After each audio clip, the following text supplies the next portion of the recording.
Greetings all, this is Hairy Neck, how you guys going? We have one last video to make on the FFG content from Gencon this year. Now we already spoke about the various X-Wing factions, the Mining Guild TIE Fighter, but during the in-flight conference that FFG put on, they showed spreads for all these products on the screen, but they were different spreads to the ones that we saw in the articles for all the X-Wing ships. And at the time over the weekend when I was recording those videos, I didn't have access to all of those images, but thankfully now Gen Con's over, everyone's sort of getting their videos up over the internet, getting all the photos out there for us to see. I have managed to gather all good pictures of those spreads, and we can see all the different pilots that were not shown in the articles. So we'll go through that in this video now. And thank you to all you guys as well. I made a post on Facebook asking you, hey, if you have access to any of these pictures or know where I can find them, please let me know. And you guys delivered, as you always do. Such a cool community we have here on the channel. And that's really, really cool. First of all, I just want to mention something which is a bit of an oddity. Alexander, if you're watching, thank you so much for messaging me. I got a few images which I'm actually not going to show here because I can't fully corroborate these. I don't know where these images were taken, whether they're extra promotional material FFG had somewhere else in Gen Con, but these do not appear on the spread in the in-flight report or in the articles, so I can't fully corroborate these images. You mentioned that these were like from a friend of yours, and that's just something I have to be very cautious about. I can't just show any image on the channel that I just can't fully confirm is true. I will verbally say what's on these though, because this is very interesting. And I've got no reason to believe they're not real. I'm just being cautious here. We have the images for Rey and Kylo. Rey in the Falcon and Kylo in the Silencer. Now we already got all the text for Kylo's pilot ability in the spread. And it's just everything we can see here. Whenever you are attacked by an enemy ship, you can spend a force token to give them, I'll show you the dark side. But what this image shows us is Kylo has 2 recurring force tokens. Now what's on Rey's card is whenever she's performing an attack or defending against a ship inside her forward firing arc, she can spend a force token to change a blank result to a hit or evade result. And she also has 2 recurring force tokens. We can't see her initiative, but I'm willing to bet it's initiative 5. I really like the idea that these guys have the same initiative, same power level of the Force. It really matches what their characters are like. And I like both these abilities. I actually feel like it's an upgrade on both abilities. Even Rey's, I like getting rid of the variance of having to roll dice, just guaranteeing one more result feels really, really good to me, especially on green dice. Those things are just rubbish. So that's excellent. But as I said, I can't show those images. I don't want to risk accidentally showing something that's fake. But it looks like Kylo and Rey pretty much have the same design they had in first edition. They just are now initiative matched, both have 2 recurring force tokens, and have a slight upgrade to how their ability works. So that's good to see. But enough about that. Let's have a look at the images of the spreads that we saw in the in-flight report that we didn't previously see in the article. I have here the spread for the T-70 X-Wing that was shown. And all of this is pretty straightforward. We've seen this before, Poe Dameron's ability. If you want to see me talk about this, check the previous videos I made on the Resistance content. We also have a pilot card here for Gencon. Something you may the right-hand 1 turn template instead, which says to me when you perform a boost you may use the 1 turn left or right template instead, which is a nice bit of flexibility. It will matter what initiative this guy has, because repositioning abilities are always more powerful the later you get to fly, especially when choice is involved. So I think like initiative 2 or 3, this isn't going to be very sought after, but initiative 4 or 5, I can see this being really powerful. We have here the spread from the TIFO, or at least a portion of it. There's a generic something Squadron Ace, but we also have here initiative 5, Commander Malaris. At the start of the engagement phase, you may spend 1 charge. We don't know how many charges he has, and gain 1 stress token. If you do, until the end of the round, while your defender perform an attack, you may change all of your eyeball results to hit results. Seems good. That leads me to think he probably won't have recurring charges. Maybe just 1 or 2, but he basically has an inbuilt glitter stim. which is bizarre that they take that off the Scum faction and give it to the First Order. I mean, it does play into the way the First Order wants to play. It's about sort of hyper-aggression and that kind of thing.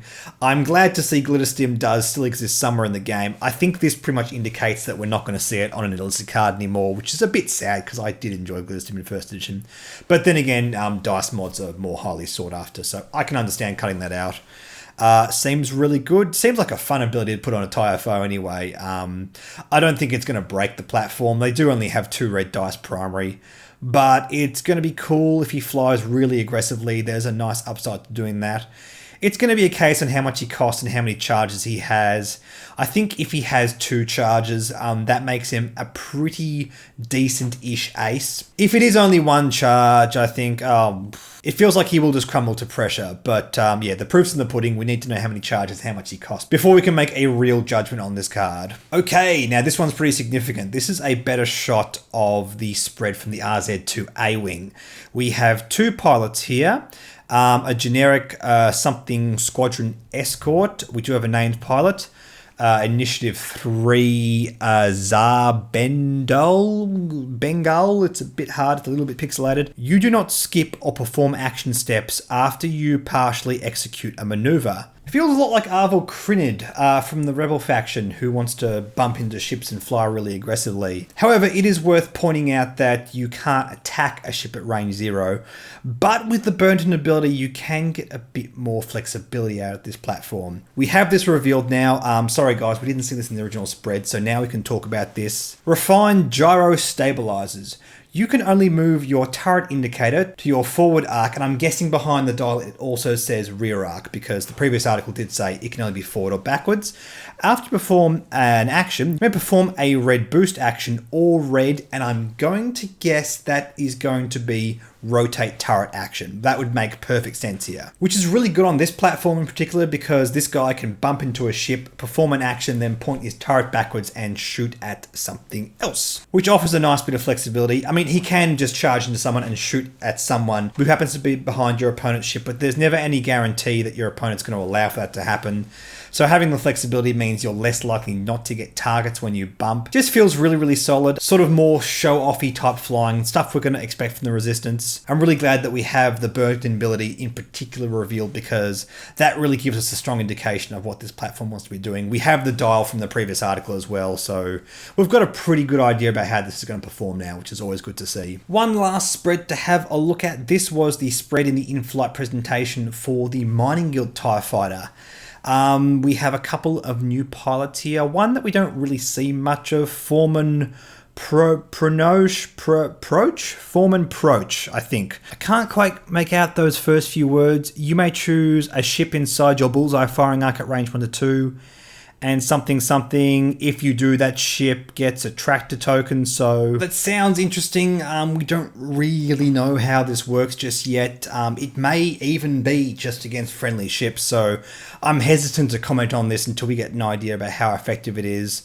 But seems interesting if there's a bit of utility, especially if you can tractor your opponents. And especially considering this thing can fly through rocks.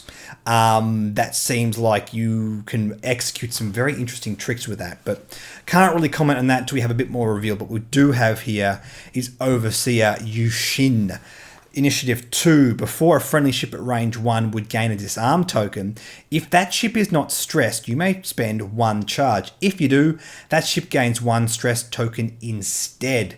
And that is very, very curious indeed.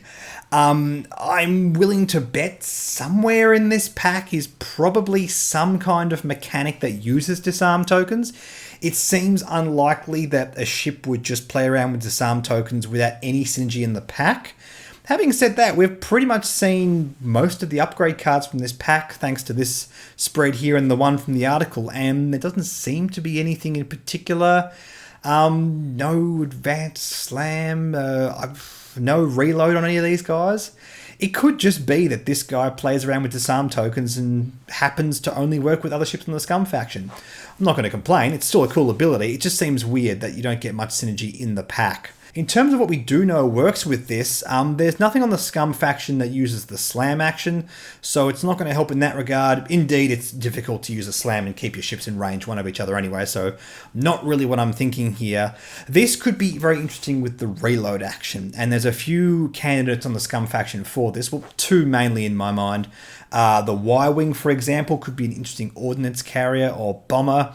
Fly alongside this guy and still be able to shoot. That could be interesting. But what's really cool is this alongside a fire spray with Andrasta. When we're talking about missiles in particular, the ability to shoot a missile, reload the next turn and lose the disarm token and immediately shoot another missile, that could be a lot of fun, depending on what missiles you have, depending on how you fly. I mean, this is all highly speculative. We don't know how this guy's going to balance out and list how it's going to work with formation flying, but it certainly seems like a splashy ability, which is just asking to be abused. I don't think it's crazy or anything. I mean, again, we don't know how many charges this guy has. It's very difficult to analyze power level when we don't know how many times an ability can be used. I'm going to guess they don't recur. I'm going to guess it's 1 or 2 charges, if anything. But it seems like in the right situation, if you just set up everything, it could be beautiful, have a very high ceiling, but it could also have a very low floor and not do anything. Risk reward, sort of spiky gameplay. It's a Scum card. It's to be expected.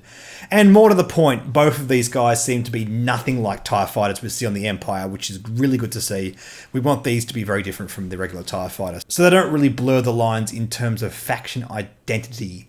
And yep, that's it. That's all the spreads that we saw from the in-flight report. Now we have all the information that FFG showed off during Gen Con. It's a shame that we didn't get these cards revealed in the articles as well. I'm not a fan of FFG putting things into circulation only as pictures during a thing which people have to take snapshots of and sort of have blurry pixelated images. I really wish that whenever anything gets revealed, we just get high-res images, so not just people like me doing these videos can make it a lot easier, but more to the point, in circulation, that there's no confusion. We all have clear pictures of the cards, and it makes it a bit more accessible for the community to sort of talk about this kind of stuff and strategize. So that's just my 2 cents in that matter anyway. In the meantime, guys, thank you so much for watching. Like and subscribe. Like me on Facebook, follow me on Twitter and Reddit, and I'll catch you guys later.